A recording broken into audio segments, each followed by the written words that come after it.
Hola a todos, soy Adolfo, sumiller de Bodeboca, y os voy a presentar 5 cosas que debéis saber sobre los vinos blancos alemanes. En primer lugar, y dentro de la clasificación que hace más alusión concreta a la calidad, encontraríamos dos grandes grupos de vino. Por un lado estarían los llamados vinos de mesa. Para que os hagáis una idea, es parecido a la clasificación de vinos de mesa en España o en el resto de Europa. Es decir, vinos más genéricos que no tienen por qué especificar un origen concreto.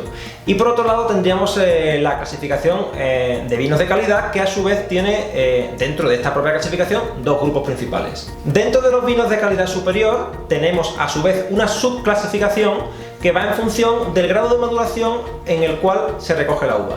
Por un lado tenemos los Cabernet, que son vinos cuya uva se ha recogido en el momento óptimo de maduración, es decir, no hay una sobremaduración en este caso. Por otro lado tendríamos los Spätlese, es decir, los vendimia tardía.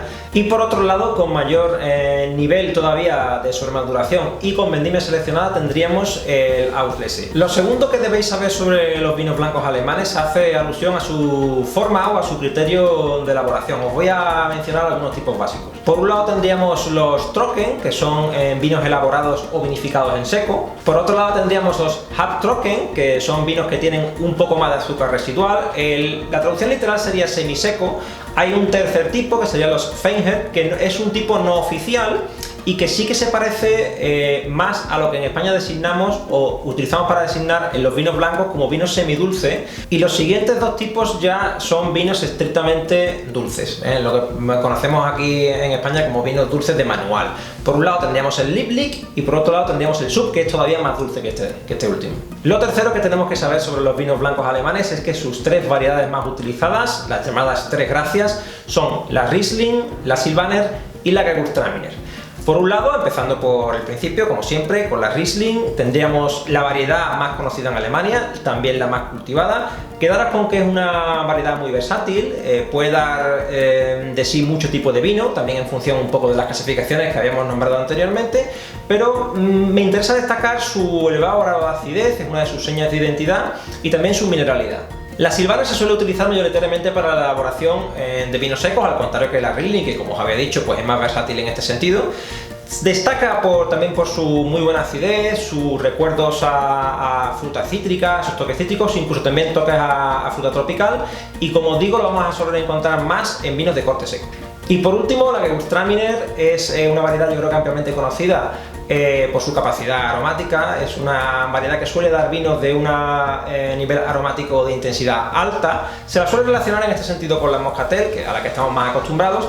De acidez media, vinos con aromas a fruta de hueso, albaricoque, también fruta de la pasión. Una variedad, como os digo, muy aromática, que también tiende mucho a los aromas florales. Y el cuarto factor que queremos destacar sobre los vinos blancos alemanes es su buena capacidad de guarda. Esto lo vamos a ver sobre todo en los blancos elaborados con Riesling, aunque también lo podemos encontrar en otros, pero nos centramos aquí sobre todo porque quiero invitaros a adquirir algún Riesling, aunque sea joven, guardarlo o comprar alguna botella de alguna cosecha de algunos años anteriores, y vais a ver cómo esos aromas cítricos, esa fase frutal que tiene la Riesling de aroma primario, va evolucionando a aromas que tiran más a hidrocarburos, aromas más fáciles de encontrar en una gasolinera que en una frutería.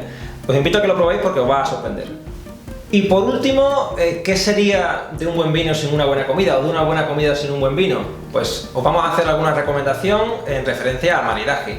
En el caso de la Riesling, un Riesling seco lo recomiendo probar con alguna cocina como la cocina japonesa, sushi, platos marineros más españoles, como unas almejas al vapor, unas almejas a la marinera, incluso algún arroz caldoso, algún arroz con bogavante, algo así. Creo que os va a sorprender, os va a gustar. En el caso de los Riesling más dulces, os invito, por ese mayor grado de dulzor, alguna vendimia tardía, a hacer algún maridaje de contraste.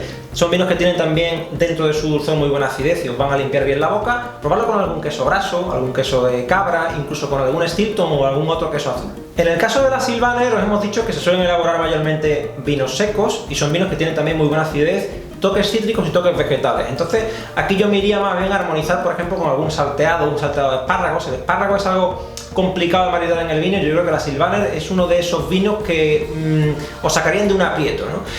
También un ceviche, esa mezcla del pescado, la leche tigre, la acidez, os va a ir muy bien y os va a conjuntar perfectamente en boca a la hora de maridar con un vino de ese tipo.